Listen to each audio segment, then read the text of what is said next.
Welcome to another Crafting with Cats at BBHQ, and today we're making this spooky haunted house.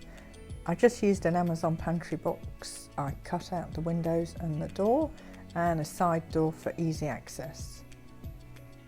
Fudge came along just to check that it was the right size and he could fit in, and when I got the all clear, off we went again. I made a chimney out of a little small box which I placed upon the roof.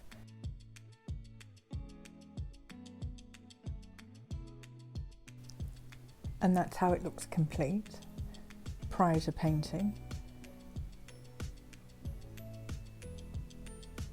I then got my acrylic paints out and I mixed up some grey to do the roof.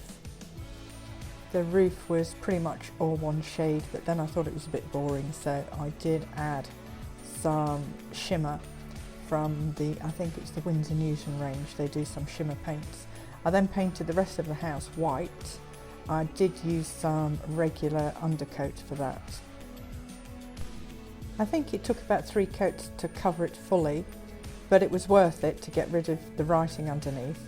Then I painted the front door wood tones and gave it a bit of texture, and the side door the same. And here it is finished with the chimney done as well. I then got some little pom-poms. They're about 2 centimetres, and then I found a bag of Halloween decorations at B&M and some of the netting from B&M. I placed the netting on the roof because I still thought it looked really boring.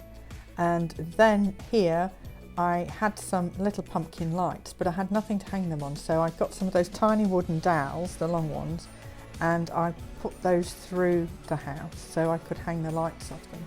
And here we are, all finished. The spooky Halloween cat house. Here it is in daylight. I think it looks really cute. The cats absolutely loved it. Here's Fudge, come to investigate for the first time. Straight onto the catnip pumpkins, you might be sure. Oh look, there's a spider. Oh, come and get the tail in the house. I did make some little curtains for the inside too. Fudge loves our homegrown catnip, and so I used that in all the toys. As you can see here, he's absolutely loving it.